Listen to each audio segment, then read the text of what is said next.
Last class हम लोग थोड़ा सा ओवरव्यू पढ़ चुके थे hyper conjugation. Hyper conjugation like resonance, it is also a hypothetical effect. Using this effect हम लोग कुछ प्रॉपर्टी को एक्सप्लेन कर पाते हैं, कुछ एक्सपेरिमेंटल प्रॉपर्टी को हम लोग इसके थ्रू से एक्सप्लेन करते हैं। इस इफेक्ट कहां पर अप्लाई होगा? अच्छा, इसका नाम क्या ओवरऑल? दैट इज हम लोग जैसे बोल रहे हैं hyper conjugation, it is A conjugation of sigma and pi electron. Hyper conjugation is a conjugation of sigma and pi electron, so it is also called sigma pi conjugation. This is also known as no bond resonance.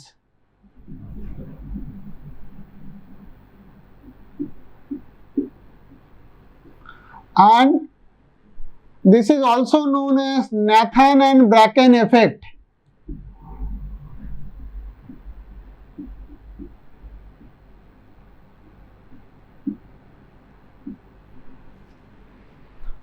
और hyper conjugation का condition क्या होता है, मतलब हमें कैसे पता चलेगा कि हाइपर कॉन्जुगेशन कहां अप्लाई होगा कहां नहीं होगा? सो हाइपर कॉन्जुगेशन का कंडीशन है sp3 carbon must attach with a carbon which is sp2 hybridise.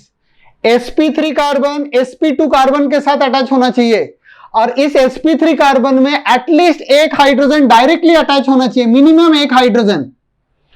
क्योंकि एक बॉन्ड तो इधर हो गया तो इसका मतलब अभी 4 बॉन्ड, अभी और इसका 3 बॉन्ड बचा हुआ है, एक तो मिनिमम हाइड्रोजन होना चाहिए.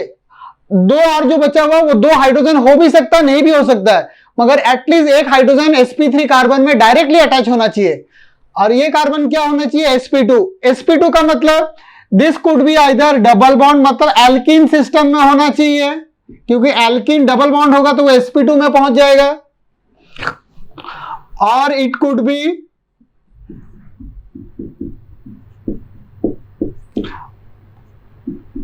कार्बोकेटायन भी हो सकता है, क्योंकि कार्बोकेटायन का हाइब्रिडाइजेशन क्या हो जाता है? sp2. सो sp3 कार्बन sp2 कार्बन से अटैच है, यहां पर भी sp3 कार्बन sp2 कार्बन से अटैच है और sp3 कार्बन में एक हाइड्रोजन, एटलीस्ट एक हाइड्रोजन डायरेक्टली अटैच है. देन ओनली हम लोग इस इफेक्ट को अप्लाई कर सकते हैं. तो इस इफेक्ट को अप्लाई करने के लिए यही इसका मैंडेटरी कंडीशन है, sp3 कार्बन sp2 कार्बन से अटैच होना चाहिए. sp2 कार्बन का मतलब इधर इट विल बी एल्कीन और it will be A carbocation, और sp3 कार्बन में एटलीस्ट एक हाइड्रोजन डायरेक्टली अटैच होना चाहिए. अच्छा, अब ये इफेक्ट इसको हम लोग अप्लाई कैसे करेंगे? ये तो इसका कंडीशन हुआ, कहां अप्लाई होगा. अब वो अप्लाई कैसे होगा, मतलब इसमें हम लोग इफेक्ट यहां पर इलेक्ट्रॉन का फ्लो कैसे शो करेंगे? तो यहां पर sigma electron, this is the sigma electron, sp3 carbon में कार्बन हाइड्रोजन बॉन्ड सिग्मा. अच्छा, इसका हाइब्रिडेशन क्या है? sp3. इसका हाइब्रिडेशन क्या है? sp2. तो हमें यह पता है कि sp2 कार्बन का इलेक्ट्रोनेगेटिविटी ज्यादा होता है.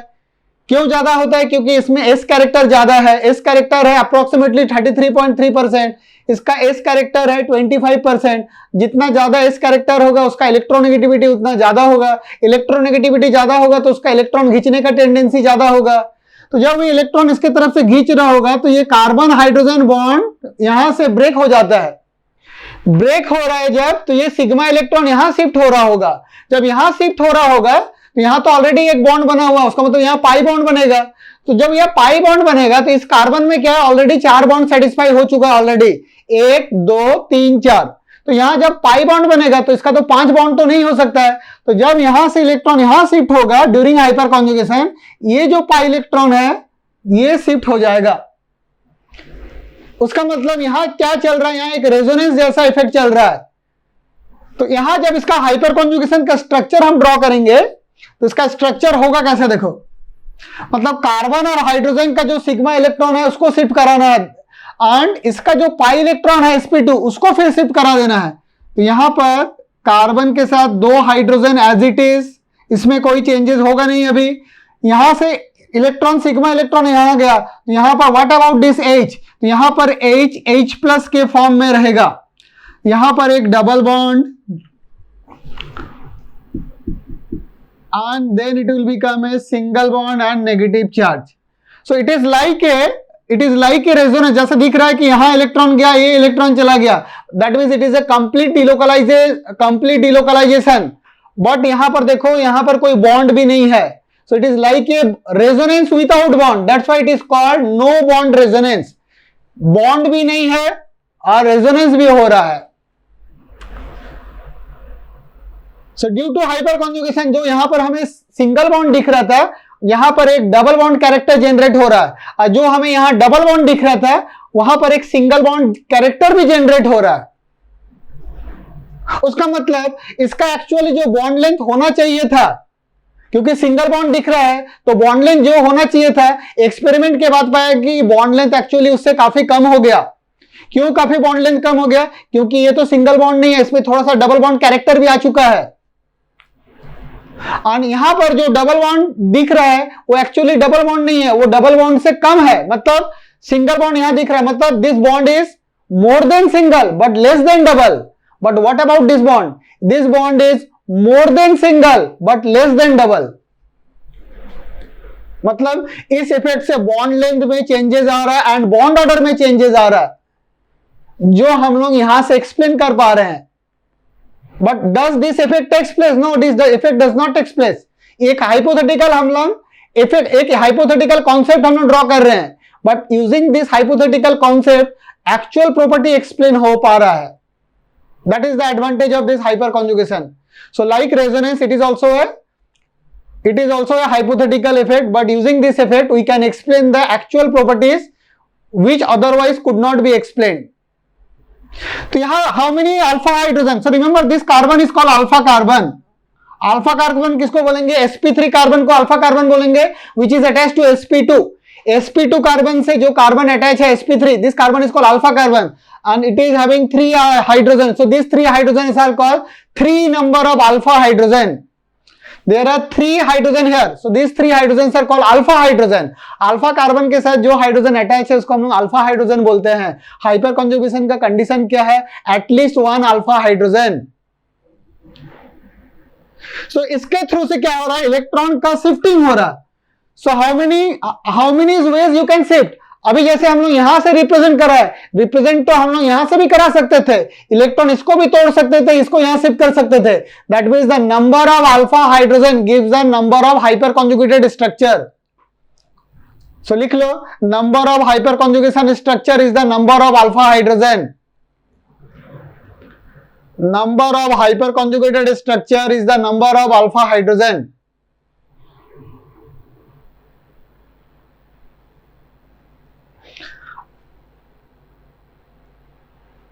अब देखो ये सोचने में कैसे थोड़ा सा अलग लग रहा है कि बॉन्ड अपने आप टूट रहा है. How is it possible that bond अपने आप टूट जाए?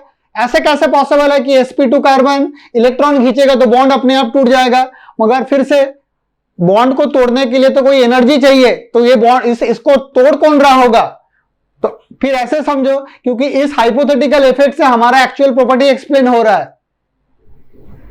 तो अभी तक तो हम लोग यही जानते थे कि बॉन्ड तोड़ने के लिए एनर्जी चाहिए, तो इसको एनर्जी मिल कहां से रहा? हम लोग तो हीट नहीं कर रहे हैं, ये तो अपने आप हो रहा है इसमें. So that means it is a hypothetical effect. Using this effect we can explain the actual properties. अच्छा, अब देखो अब जब हम लोग इसको एमओटी से एक्सप्लेन करेंगे, ये जब इलेक्ट्रॉन सिग्मा इलेक्ट्रॉन यहां जा रहा होगा तो ये जा कहां रहा होगा? क्योंकि ये जब वेकेंट ऑर्बिटल, इसको इस सिग्मा इलेक्ट्रॉन को वेकेंट ऑर्बिटल मिलेगा तभी तो वो जाएगा, और जब वो जाएगा तभी इसका पाई इलेक्ट्रॉन शिफ्ट होगा. तो इस कार्बन में how many bonds are there? Already 4 bonds are there. 1 2 3 4.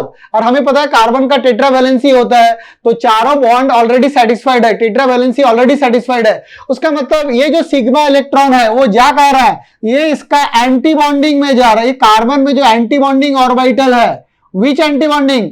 pi. So that is called pi star. That means hyperconjugation is also known as sigma pi star bonding.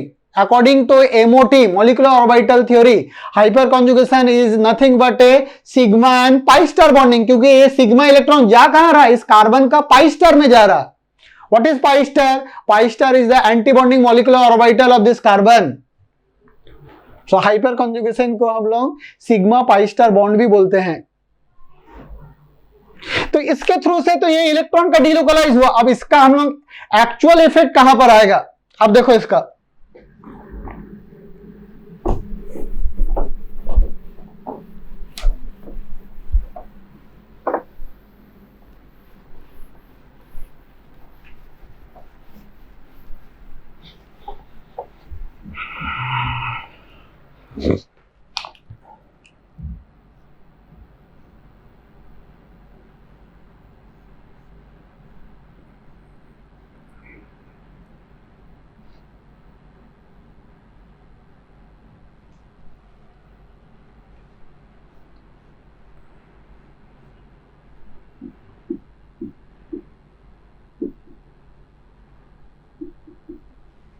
जैसे methyl benzene और ethyl benzene.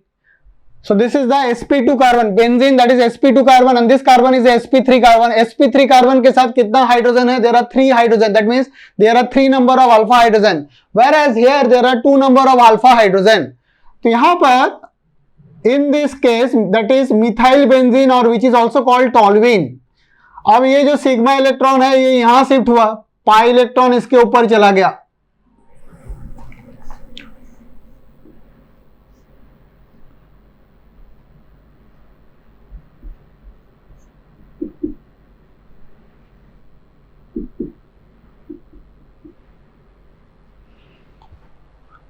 तो ध्यान रखना है यहां पर H plus environment में exist कर रहा है. H plus exist in the environment. ऐसा नहीं है कि H प्लस जाके यहां जुड़ गया.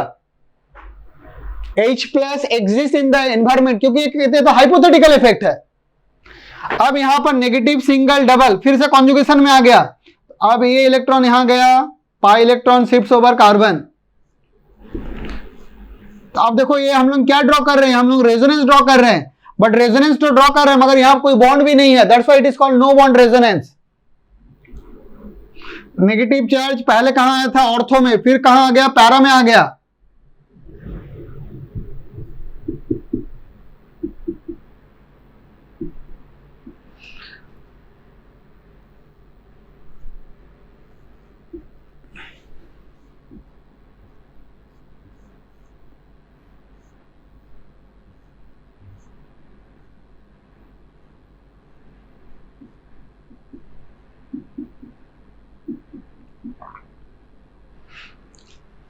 उसके मतलब देखो यहां से CH3 due to hyperconjugation electron density कहां इंक्रीज हुआ? ऑर्थो में गया, पैरा में गया, फिर ऑर्थो में गया. उसका मतलब देखो मेटा पोजीशन में इलेक्ट्रॉन डेंसिटी डायरेक्टली इंक्रीज नहीं हुआ because of hyper conjugation. Hyper conjugation से इलेक्ट्रॉन डेंसिटी कहां चेंज होता है? Ortho and para. जो रेजोनेंस में भी वही होता था. रेजोनेंस में मेटा पोजीशन में कभी भी कोई चेंजेस नहीं होता था. यहां पर भी वही दिख रहा है. मेटा पोजीशन में देखो ड्यू टू हाइपर कॉन्जुगेशन कोई चेंज नहीं हो रहा है. सो इलेक्ट्रॉन डेंसिटी कहां बढ़ रहा? ऑर्थो में बढ़ा, फिर पैरा में गया, फिर ऑर्थो में गया. तो इसका मतलब हम लोग ये बोल सकते हैं कि due to hyperconjugation, first of all how many hyperconjugations are possible for this? There are 3 hyperconjugations are possible. One from here, one from this, and one from this. So due to hyperconjugation, electron density on the ring increases. And what position it is increases? At ortho and para position. So like resonance, hyperconjugation do not depends upon the distance. मतलब क्या? जितना electron ortho में आया same electron para में आया फिर ortho में गया. That means the extent of electron at ortho position and the extent of electron at para position by hyperconjugation is same. Hyperconjugation से जितना इलेक्ट्रॉन ऑर्थो में आया वही फिर पैरा में आया, फिर वही ऑर्थो में गया. So like resonance, this effect is also do not depends upon the distance. Distance पे डिपेंड नहीं करता, पोजीशन पे डिपेंड करता है. पोजीशन का मतलब जैसे ऑर्थो में अप्लाई होगा, पैरा में अप्लाई होगा, मगर मेटा में इसका इफेक्ट अप्लाई नहीं होगा. In case of benzene ring. So due to methyl group, how many hyperconjugation? 3. That means there are 3 ways electron can come on the ring and then it will be distributed. अब यहां पर देखते हैं, यहां पर how many alpha hydrogen? 2 alpha hydrogen. That means यहां से जब हम लोग हाइपर कॉन्जुगेशन लिखेंगे तो that means there are 2 ways electron density will increase at on the ring at what position? Ortho position and para position. So इस case में ethyl benzene में इथाइल के चलते कितना हाइपर कॉन्जुगेशन होगा? 2. इसमें कितना हो गया? 3. और हाइपर कॉन्जुगेशन में से क्या हुआ? इलेक्ट्रॉन का फ्लो स्टार्ट हो गया. सो यहां देयर आर 3 केसेस, यहां 2 केस बना. उसका मतलब किस रिंग में इलेक्ट्रॉन डेंसिटी ज्यादा है? जहां पर मिथाइल अटैच है, क्योंकि यहां 3 हाइपर कॉन्जुगेशन हुआ, यहां तो 2 हाइपर कॉन्जुगेशन है. मगर तुम यदि इसको इंडक्टिव इफेक्ट से चेक करते हो तो हमें पता है कि इथाइल का plus I value, the plus I effect of ethyl is more than the plus I effect of methyl. मतलब इंडक्टिव इफेक्ट से इथाइल इस रिंग में इलेक्ट्रॉन डेंसिटी तो ज्यादा होगा. बट हमें यह भी पता है कि inductive effect is a very weak effect, क्योंकि इस इफेक्ट में पार्शियल मूवमेंट होता है. Partial movement of what electron? Only sigma electron. तो इंडक्टिव इफेक्ट्स जरूर इथाइल का प्लस आई इफेक्ट मिथाइल से ज्यादा है, मतलब इथाइल सिग्मा इलेक्ट्रॉन यहां रिंग में, इस रिंग में ज्यादा भेज रहा होगा कंपेयर टू मिथाइल। मगर हमें पता है कि hyper conjugation is a stronger effect, क्योंकि इस इफेक्ट में कंप्लीट मूवमेंट होता है। तो यदि हमें ये कंपेयर करने बोले कि which ring has more electron density, then हम लोगों को प्रायोरिटी देना है हाइपर कॉन्जुगेशन को, हमें इंडक्टिव इफेक्ट को प्रायोरिटी नहीं देना है, because inductive effect is a much weaker effect compared to the hyperconjugation. That means which ring has more electron density? This ring has more electron density compared to this ring. So order of effect क्या होगा? Order of effect हो जाएगा सबसे ज्यादा electron का flow कहां पर होता है? In case of resonance. So सबसे स्ट्रॉन्ग इफेक्ट क्या है? रेजोनेंस, क्योंकि रेजोनेंस इफेक्ट में इलेक्ट्रॉन को फ्लो करने के लिए कोई बॉन्ड को टूटना नहीं पड़ता है। देन हो गया हाइपर कॉन्जुगेशन, क्योंकि इस इफेक्ट में बॉन्ड टूटता है तब इलेक्ट्रॉन फ्लो करता है। So hyperconjugation is weaker than resonance but it is a stronger than inductive. ये ऑर्डर ऑफ इफेक्ट हमें याद रखना है। So as methyl benzene, this benzene ring has more electron density compare to the ethyl benzene. That means कोई electrophile को यदि दोनों ring, एक इलेक्ट्रोफाइल है, सोचो एक इलेक्ट्रोफाइल के पास दोनों रिंग अवेलेबल है, तो एज ए इलेक्ट्रोफाइल तो वही अटैक करेगा जहां उसको इलेक्ट्रॉन ज्यादा दिखेगा। उसको इस रिंग में ज्यादा दिख रहा है तो वो यहां पर अटैक करेगा रेदर देन दिस रिंग।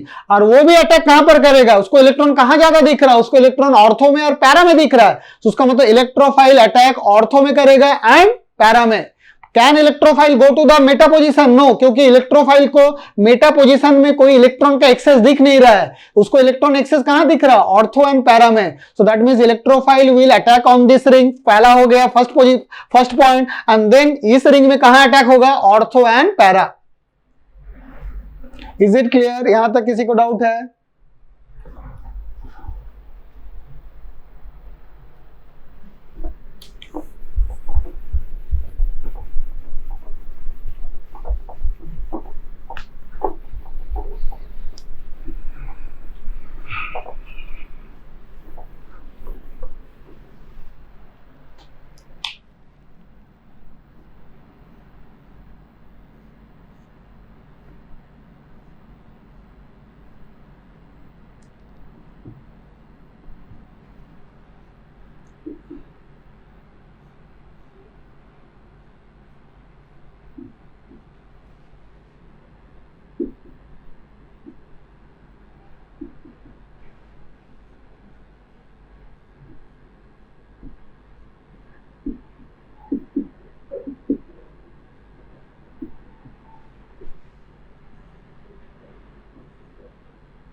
लिखो question, arrange in the increasing order of stability of the following three. Arrange in the increasing order of stability. Which carbocation is more stable? Which carbocation is less stable?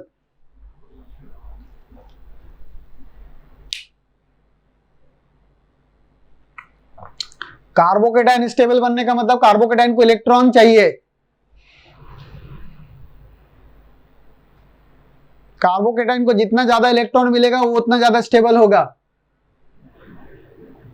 हमेशा deficient atom को electron चाहिए होता है, और जिस atom में access electron है वहां से इलेक्ट्रॉन विड्रॉ करना पड़ता है इन फॉर स्टेबिलिटी।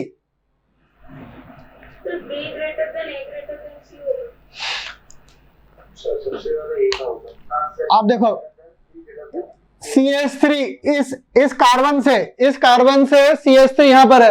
अब देखो इसका हाइपर कॉन्जुगेशन अप्लाई होगा। So due to hyperconjugation electron density कहां इंक्रीज होगा? जहां अटैच है जिस कार्बन में, वहां से ऑर्थो मतलब नेगेटिव चार्ज यहां पर आएगा, यहां पर और यहां पर आ गया। यहां से देखो ये नेगेटिव चार्ज कहां पर लाएगा? हाइपर कॉन्जुगेशन यहां पर लेके आया, यहां पर लेके आया, यहां पर लेके आया। यहां से यहां पर और यहां पर एक आ गया। उसके मतलब जिस कार्बन में पॉजिटिव चार्ज है उसका नेक्स्ट कार्बन में नेगेटिव चार्ज आ गया इसके चलते। मगर यहां क्या हुआ? देखो इस जगह पे जहां मिथाइल मेटा में अटैच है, जिस कार्बन में पॉजिटिव चार्ज है उसका नेक्स्ट कार्बन में नेगेटिव चार्ज नहीं आ पाया। वो नेगेटिव चार्ज कहां पर आ गया? दूर में आया है। Negative charge is not at this position. उसका मतलब इसका हाइपर कॉन्जुगेशन का वैल्यू क्या है? 0। Methyl has no hyperconjugation at meta position, क्योंकि जहां जिसको इलेक्ट्रॉन चाहिए उसके नेक्स्ट उसके सामने तो इलेक्ट्रॉन आ नहीं पाया। उसका मतलब इसका फायदा क्या हुआ था उस कार्बोकेटाइन को इसका हाइपर कॉन्जुगेशन से इफेक्ट से इलेक्ट्रॉन नहीं मिल पाया, उसका मतलब इसका हाइपर कॉन्जुगेशन इफेक्ट होगा नहीं। तो हाइपर कॉन्जुगेशन से देखो यहां पर नेगेटिव आ गया और यहां नेगेटिव आ गया, मतलब दोनों मिथाइल का हाइपर कॉन्जुगेशन इफेक्ट काम कर रहा है। यहां पर both the methyl is able to bring the negative charge at this position attached to the carbocation। जब नेगेटिव चार्ज यहां पर आ गया तो नेगेटिव चार्ज पॉजिटिव चार्ज के पास आसानी से पहुंच जाएगा। तो और हमें पता है कार्बोकेटाइन को स्टेबल होने के लिए उसको इलेक्ट्रॉन देना पड़ता है, मतलब दोनों मिथाइल ग्रुप हाइपर कॉन्जुगेशन से इस कार्बोकेटाइन को इलेक्ट्रॉन दे रहा है, दोनों सेम इलेक्ट्रॉन दे रहा है, सेम नंबर ऑफ इलेक्ट्रॉन दे रहा है यूजिंग हाइपर कॉन्जुगेशन। उसका मतलब हाइपर कॉन्जुगेशन से अब हम लोग इसको डिफरेंशिएट नहीं कर पाएंगे। हाँ, हाइपर कॉन्जुगेशन से इतना हम डिफरेंशिएट कर पाए हैं कि बी से ज्यादा स्टेबल ए और सी होगा, क्योंकि बी में हाइपर कॉन्जुगेशन इफेक्ट अप्लाई नहीं हो रहा है, ए और सी में हो रहा है। मगर ए और सी में कौन ज्यादा स्टेबल होगा, हाइपर कॉन्जुगेशन से हम लोग डिफरेंशिएट नहीं कर पाएंगे, क्योंकि दोनों का तो सेम इफेक्ट आ गया है, सेम वैल्यू है। अब हम लोग कैसे अप्लाई करेंगे, अब हमें इंडक्टिव अप्लाई करना पड़ेगा। कार्बोकेटाइन यहां पर है, यहां पर मिथाइल है, तो यहां से डिस्टेंस ज्यादा है, मगर यहां पर मिथाइल कार्बोकेटाइन डिस्टेंस कम है। उसका मतलब इसका तो मिथाइल का तो प्लस आई इफेक्ट होता है, मतलब this methyl has more plus I effect than this methyl. उसका मतलब इस कार्बोकेटाइन को हाइपर कॉन्जुगेशन से भी मिला इलेक्ट्रॉन और इंडक्टिव से भी मिला, इसको भी हाइपर कॉन्जुगेशन से भी मिला और इंडक्टिव से मिला। इसको तो केवल इंडक्टिव से मिला, मगर इसको इंडक्टिव सबसे ज्यादा यहां पर है। उसका मतलब this carbocation got the maximum electron. तो कार्बोकेटाइन को ज्यादा इलेक्ट्रॉन मिलने का मतलब क्या, उसका पॉजिटिव चार्ज घट जाएगा, पॉजिटिव चार्ज कंपनसेट होगा, पॉजिटिव चार्ज छोटा हो जाएगा। और जितना चार्ज छोटा होता है तो हमें पता है कि वो स्टेबल, उतना स्टेबिलिटी स्टेबल हो जाता है। तो which is the most stable, A then C then B.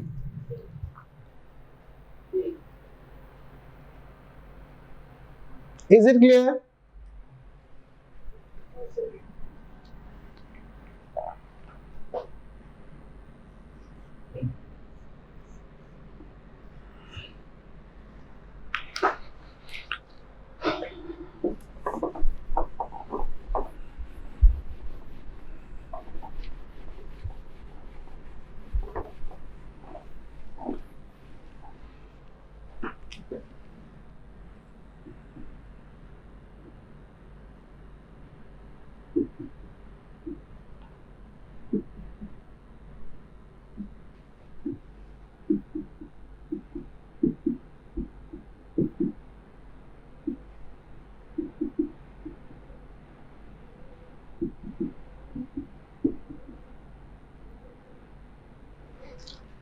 अब देखो, मान लो कि हमें यहां पर अरेंज करना है स्टेबिलिटी ऑफ द कार्बोकेटायन।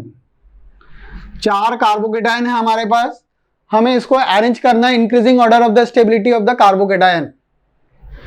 अब देखो यहां पर sp2 carbon, sp3 carbon, so there are 3 number of alpha hydrogen, sp3 sp2, there are 3 number of alpha hydrogen. उसका मतलब due to hyperconjugation electron इस कार्बोकेटाइन को मिल रहा है यहां से, but how many hyper conjugation, there are 3 hyperconjugation. जैसे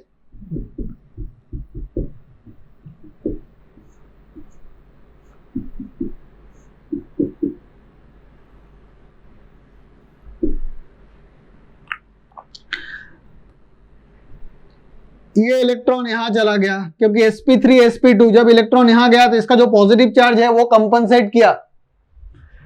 इलेक्ट्रॉन जब यहां गया तो इसका पॉजिटिव चार्ज क्या हो गया, घट गया। उसका मतलब इलेक्ट्रॉन यहां से भी जा सकता है, इलेक्ट्रॉन यहां से भी जा सकता है, इलेक्ट्रॉन यहां से भी जा सकता है। उसका मतलब इसका पॉजिटिव चार्ज जो था वहां कंपनसेट हो रहा है by 3 number of hyperconjugation. So it is having 3 hyperconjugation because there are 3 alpha hydrogen in this carbocation sp3 so 3 from here 3 from here 6 hyper conjugation, that means there are 6 ways electron will come towards this carbocation। Methyl इसके तरफ electron भेज रहा है, किससे भेज रहा है, hyper conjugation, obviously inductive से भी भेज रहा है, बट हमें पता है कि हाइपर कॉन्जुगेशन स्ट्रांग होता है। जब हमारे पास स्ट्रांग इफेक्ट है तो हम लोग हमेशा एक्सप्लेन उसको स्ट्रांग से करेंगे। हाँ, जब स्ट्रॉन्ग इफेक्ट दो का स्ट्रॉन्ग का वैल्यू सेम आ गया तब हम लोग डिफरेंशिएट करने के लिए इंडक्टिव देखेंगे। अब यहां पर there are 3, 3, 6, 3, 9, so there are 9 number of hyperconjugation and this is having 0 number of hyperconjugation. उसका मतलब जितना हाइपर कॉन्जुगेशन ज्यादा होगा उतना ज्यादा कार्बोकेटायन स्टेबल होगा। So which is the most stable carbocation? C. The most stable carbocation is C. So याद रखना है, लिख लो, लिखो, hyperconjugation increases the stability of the carbocation. Hyperconjugation increases the stability of the carbocation.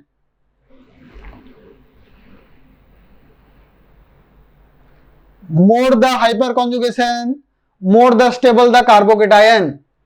Hyperconjugation increases stability of the carbocation. More the hyperconjugation, more the stable the carbocation. So that means C has 9 hyperconjugation, then it is B, then A, and least stable is D.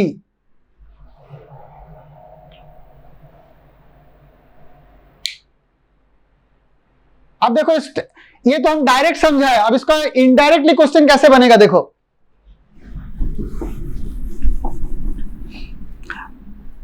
अच्छा, ये समझ में आ गया सभी को?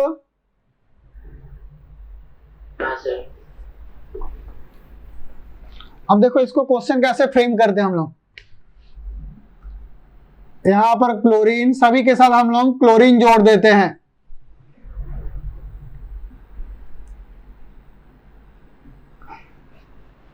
So carbon chlorine, यहां पर carbon chlorine, इस बॉन्ड का बॉन्ड एनर्जी को मान लेते हैं A. A is the bond energy for this, और इसको एक्स मान लेते हैं। एक्स कार्बन क्लोरीन का bond energy, Y, Z and suppose P. What is bond energy? Energy required to break the bond. That means a carbon और इस chlorine को break करने के लिए how much energy needed? X kilo joules. इस carbon और इस chlorine को ब्रेक करने के लिए कितना एनर्जी चाहिए? y kilo joules. इस कार्बन और क्लोरीन को ब्रेक करने के लिए z, और इस कार्बन और इस क्लोरीन को ब्रेक करने के लिए कितना एनर्जी चाहिए? p kilo joules. अब क्वेश्चन क्या है? Arrange in the increasing order of bond dissociation energy. Bond dissociation energy of what? Bond dissociation energy of carbon and chlorine. Carbon and chlorine का बॉन्ड डिसोसिएशन एनर्जी अरेंज करना है increasing order between what? X, Y, Z and P. What are X, Y, Z and P? X, Y, Z and P are the bond dissociation energy of carbon and chlorine bond. मतलब किस bond को तोड़ने में ज्यादा energy चाहिए, किस bond को तोड़ने में कम एनर्जी चाहिए, ये तुम्हें निकालना है। इस टाइप का क्वेश्चन में देखो अप्लाई कैसे करते हैं। इस टाइप का क्वेश्चन में हम लोग अप्लाई कैसे करेंगे? अच्छा, ये जो कार्बन एंड क्लोरीन बॉन्ड है, सुनाई नहीं दिया बीच में क्या हुआ?